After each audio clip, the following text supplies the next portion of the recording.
The NHL 26 Hockey Ultimate Team Deep Dive has been released. We're going to go through the entire video and see what's to come in NHL 26.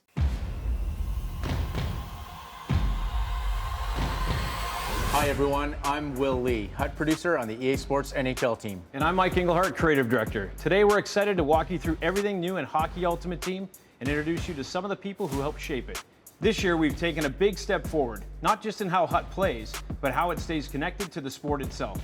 From your lineup to our live content, HUT is now more in sync with what's happening across the hockey world all season long. So right off the rip, we meet Will Lee, who is the new HUT producer for EA NHL, as well as Mike Engelhart, who is back as creative director. Not much we can take out of the opening statement, but the one thing he did hit on is staying connected to the sport itself. That was one of the biggest criticisms in NHL 25, is there just wasn't a lot of integration outside of the fantasy event with the actual NHL. So I hope that is a major focus for this year's game. Let's take a closer look at what's new in HUT 26.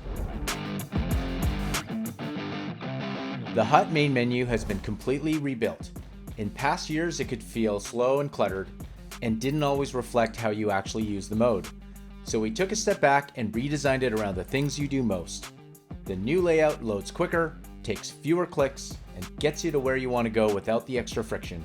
Okay, let's stop there with the new refresh menu system. One of the biggest complaints over the last few years has been the archaic menus in NHL 25, and it looks like they're bringing the World of Chell style menus over to NHL 26. Now, when it comes to actually navigating the mode, it'll be interesting to see how much faster it actually is, but I want to provide an example of how much easier it is by just removing the amount of clicks required. With the new menus, you hold down left trigger, and that will allow you to select any mode you want. Let's say you want to play ranked or rivals in NHL 25. You would simply go down to competitive, it would switch over to that mode, and then all you have to do is hit A or X, and you're literally matchmaking. In NHL 25, if you wanted to play online or in rivals, you would need to go 1, 2, 3 to get over to the online tab. You would need the 4th button to get into rivals, which would then bring up this secondary rivals screen, so 5 to get into that, which would then bring up your edit line screen,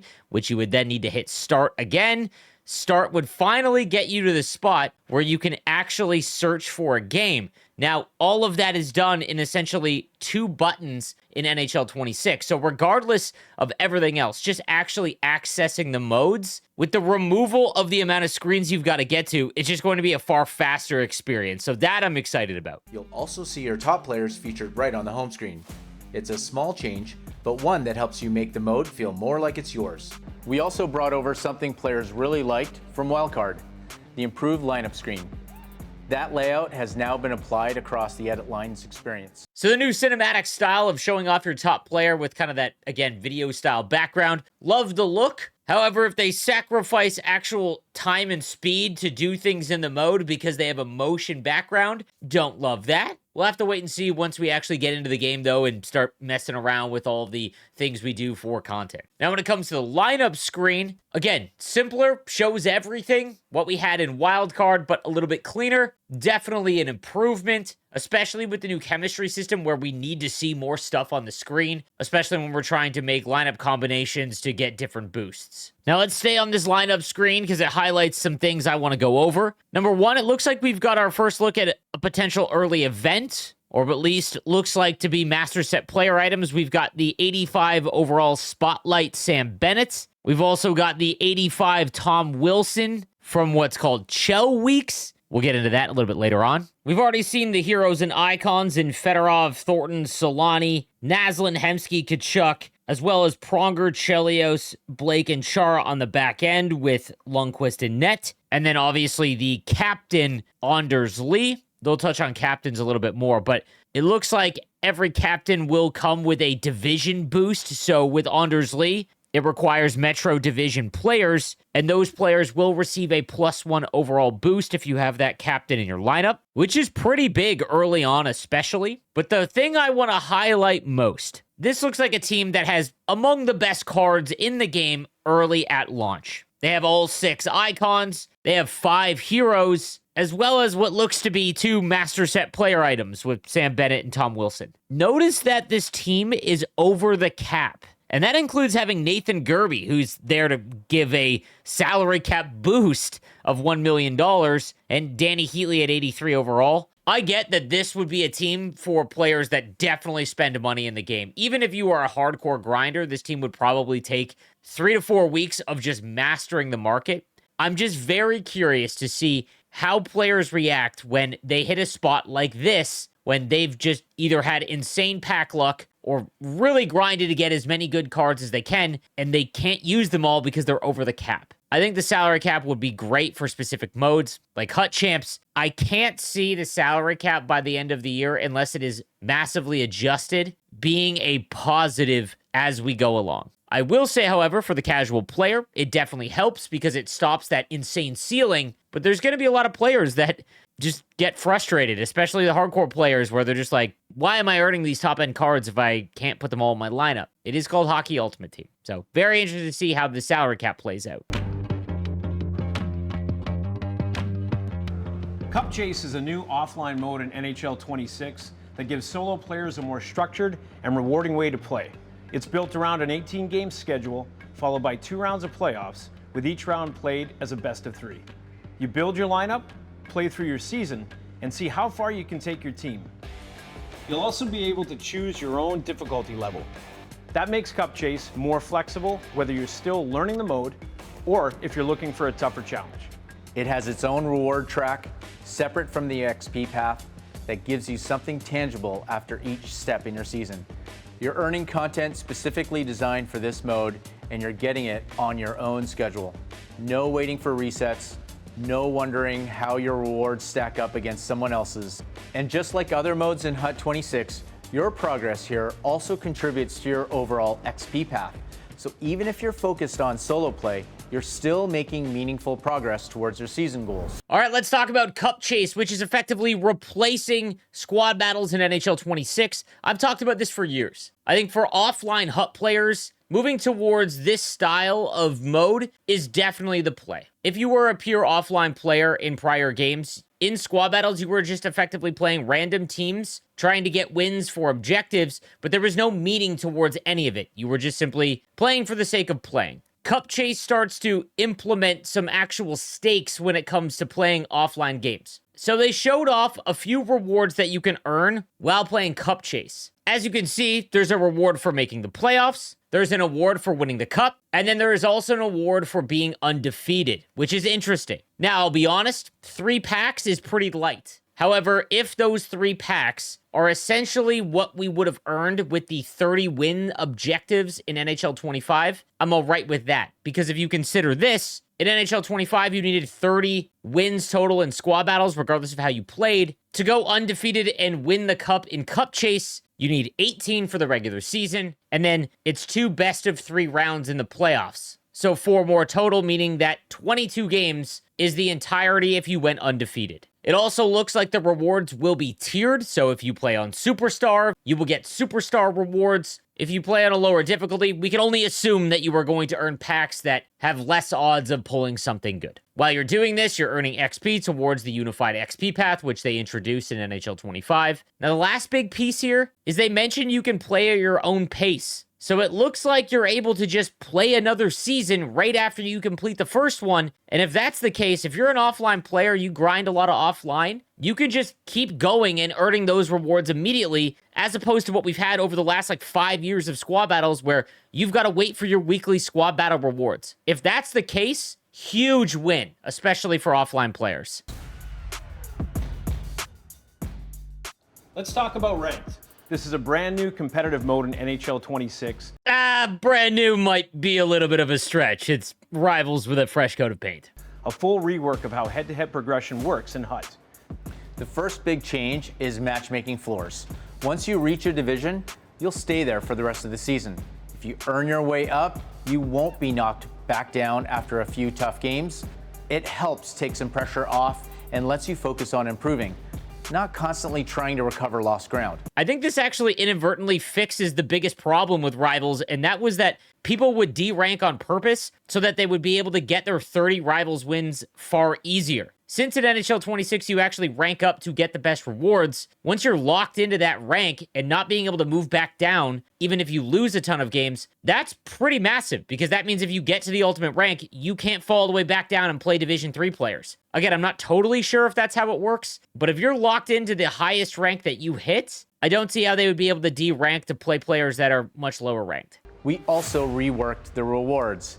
Every game now contributes to something. There are now better defined tiers and more visibility into what you're earning as you go. All right, let's get into what matters, and that's rewards. Here is my biggest question. Are these the only rewards that we're going to earn from ranked? Because I love the immediate rewards, and it looks like there are a lot of tiers. Here's the issue. What happens if you get stuck at a specific rank? Once you hit your plateau, are you just capped there and you can't earn the rewards at the end of the path? Alternatively, is there an objective path that has you getting weekly rewards like we did in NHL 25 or the few years before? If these are the only rewards from ranked, could be a little bit concerning. Now, how it looks like it works is that there is going to be guaranteed player items. It does not mention untradeable or account bound, which is obviously a plus. In the gold tier, for example, once you hit gold 1, you're getting 380 overall players. At rank 2, you're getting 181 overall player, all the way up to rank 4, where you're getting 183 overall player,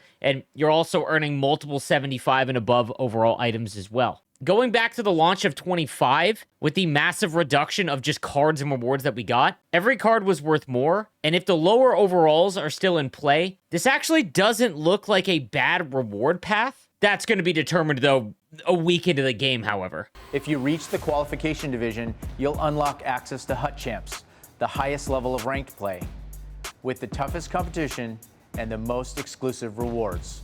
Thank the heavens. No more grinding a few rivals games just to get into champs. Once you've qualified, you're in. Now, a couple of interesting things here. I don't know if this is just because it was an early build. First off, you need to reach Silver 2 to qualify for champs. So again, once you hit Silver 2, you're just in for the rest of the season. However, the more interesting part here is it says there's 22 days remaining and that there's 100 out of 100 games available. I'm going to go out on a limb here and say that Champs is going to operate very similar to how it used to, with the 20 max games every single week. I'm just thinking this is an early access build and that didn't show correctly. At the end of each season, the ladder resets.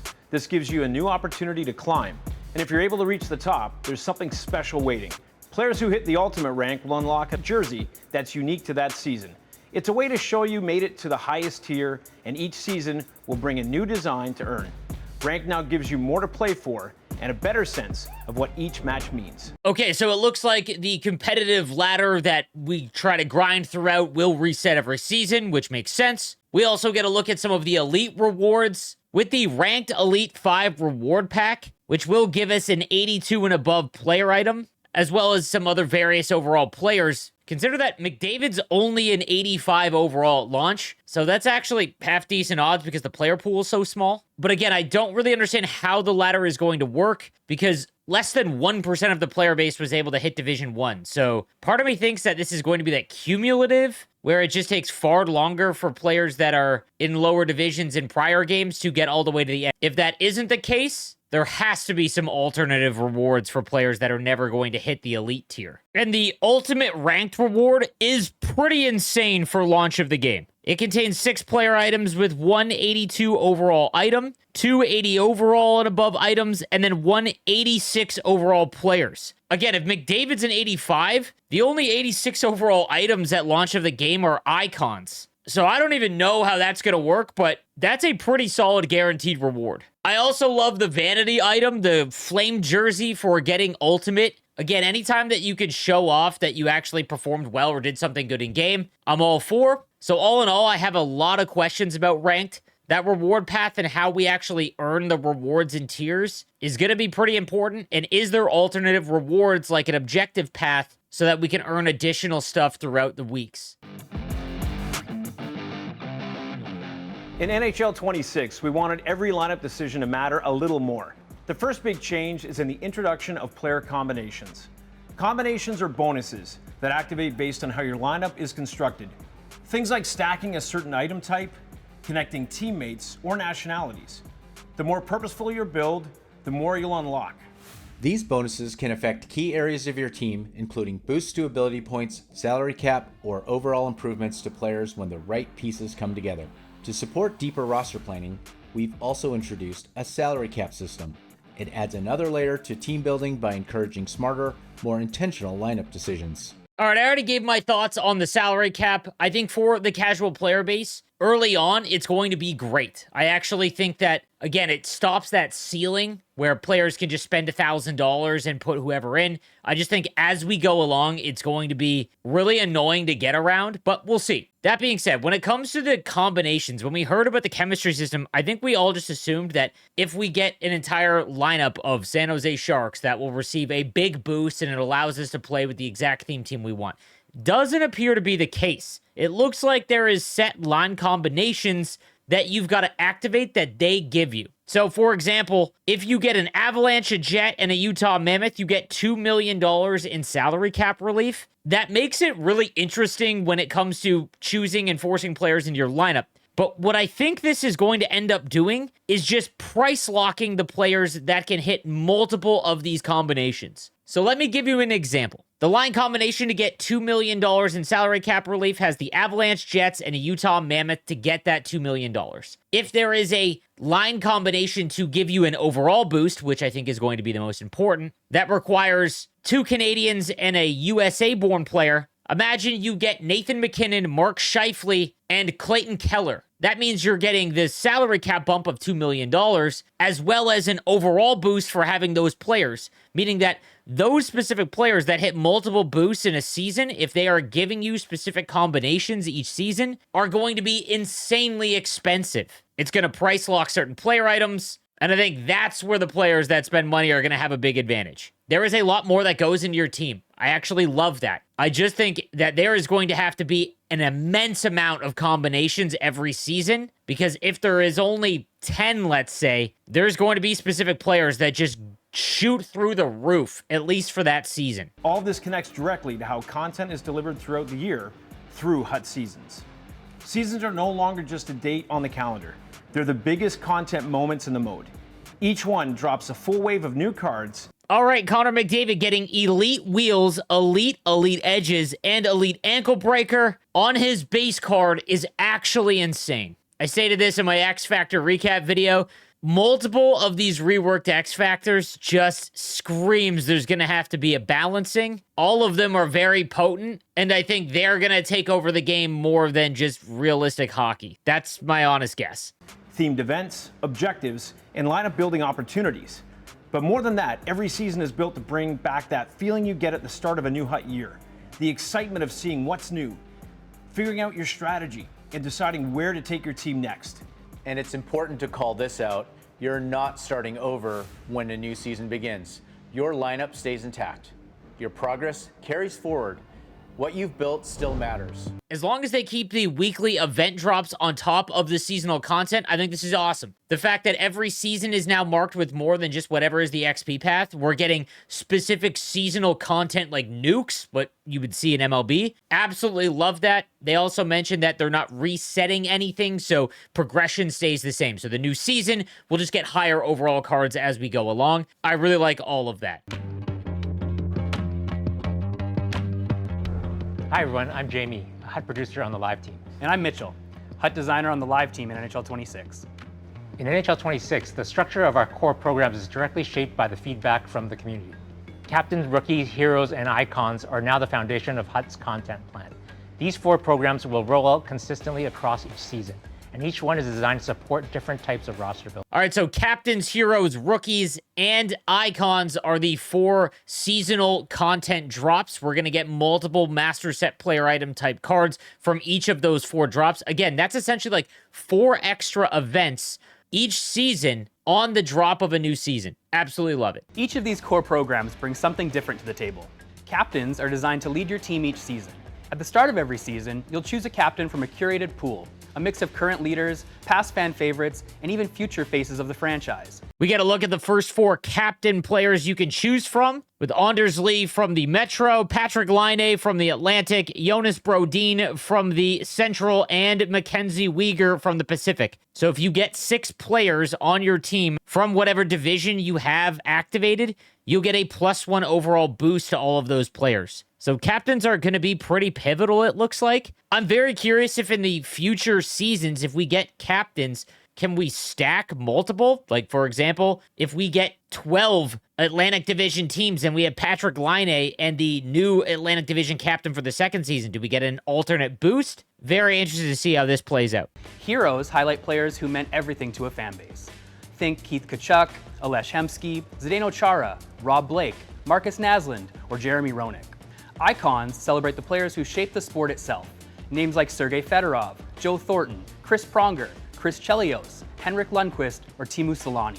Rookies shine a spotlight on exciting first-year talent from across hockey history. Oh, love the real style look for the rookie cards. I really hope the attributes kind of like line up, but I love like the eras feel here. This program will grow throughout the season as new players emerge and take center stage. We've also made changes to how our alumni players fit into the system. They will now have their own card type, and they will be core pieces to obtain at launch. Better connected to lineup building mechanics and built to contribute right away. In HUT 26, it starts right away with early access, and there's a lot to jump into. It starts with Fresh Ice, the first event of the year. This is a limited time event with objectives, moments, and rewards that help you get your team off the ground before the season officially begins. All right, so our first confirmed event in HUT, with our first 5 master set player items being Matthew Tkachuk, Tyler Seguin, Morgan Riley, Brock Faber, and Logan Thompson. It doesn't show what's required to make each of the cards. I'm curious if they went with the same format throughout last year where it's just a certain amount of overalls. If you picked up the deluxe edition, you'll unlock a Fresh Ice item, which helps you progress through early content and gives your lineup a boost out of the gate. All right, so if you pre-order the game, you're also going to get a Fresh Ice item. I'm assuming this isn't a master set player, but a card that you can throw into your lineup to help knock down objectives to acquire these other cards or collectibles. There's also a dedicated XP path available only during early access. It offers additional rewards, and it's a great way to build your team early to set a strong foundation before the full content cycle begins. Fresh Ice also connects directly to a completely new worldwide launch event coming right after early access. Completing Fresh Ice will help you transition into that launch window smoothly. That was a lot of tiers and rewards, so I'm hoping that the XP paths rewards have dramatically increased. If that's the case, I'm all for it, but it does look like there's quite a few tiers in the early access XP path. We'll have more to share about the global launch soon, but Fresh Ice sets the tone and gives you a head start for what's next. Alongside Fresh Ice, we're also launching something brand new, a live content program called Chell Weeks. Chell Weeks delivers a structured drop of new content across 5 days, with something new added each weekday. All right, so another launch event called Chell Week. We've got Nazem Kadri, Tom Wilson, Jacob Slavin, and Jacob Trouba. This honestly might be the most content at launch that we've ever gotten. The other thing that he mentioned was during Chell Weeks, we're getting content every day, so 5 days a week. I'm assuming that's not universal, but at least during Chell Weeks, we're getting something new every day. Don't hate that. Each week is built around a theme with a mix of buildable players, objectives, collections, a spotlight player item, and a community vote that ties everything together. All right, so during Chell Weeks is how you get that spotlight Sam Bennett. Our first Chell Week launches during the early access window. The theme is Cult Superstars, players who are beloved by fans for how they play, not just how much they score. These are the heart and soul types, the ones who leave it all on the ice.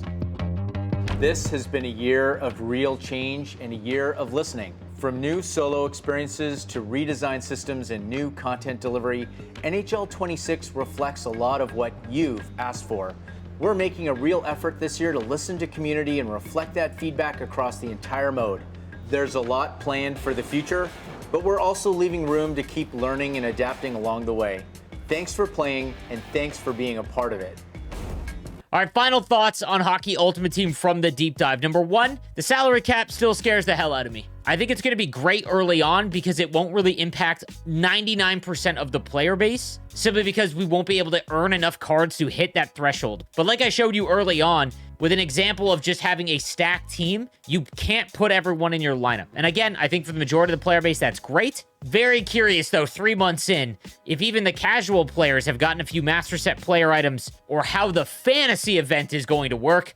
Because if it's based on your overall and you have someone pop off in the fantasy event, if we get a 99 Pareko in December, can we even use him, or does it wipe out 3/4 of our salary cap? Again, all things that we're going to have to wait and see. The line combos and chemistries. I think it is going to actually force us to hold on to a lot of our cards in our collection, which I don't think is necessarily a bad thing. It is going to make you hesitate before trading in certain cards, because what if that player is a part of a new line combination in a future season? However, with that being said, with there being static line combinations, there's no way around that if a player hits 2 or even 3 of the salary cap, ability point, and overall increase, that card's 500,000 coins, and the pay-to-win players, or the people that put a ton of money, or hardcore grinders in the game, they're going to get all of those cards and build their lineup very similar to what we saw in the past. It's just going to be a different path to getting the same team. So as long as they release like 50 of these combinations, it's still going to be pretty interesting early on. When it comes to the positives, I love how we're earning rewards immediately in CupChase, and it's repeatable, it seems. Ranked, I love that we're, again, earning direct rewards. I'm very curious to see how additional rewards work for online play. There seems to be just an abundance of content early on, especially with every season having 4 programs released. That's essentially 4 additional events right on one day being dropped, which means that we just have a ton of options, which should lead to different teams. And lastly, communication from the Hut content team. I've been very critical of the content team over the last year or so. I think there's been a lot of things that did not go well that they just implemented, and it impacted the player base in a super negative way. Rebuilding that trust with the community is going to take communication, and they provided that. At least they got out in front of the camera and actually discussed the mode, so I'll give them some props for that. So I can only hope that they communicate more and they take more of our feedback, because there is a lot of things like multiple elite abilities being on cards early on that could be pretty brutal. I hope that they make adjustments based on our feedback in real time. But that being said, let me know what your thoughts are. From what we've seen from the deep dive, we're very close to launch. Early access starts on September 5th. I can't wait to get into the new game. Have a good one, guys.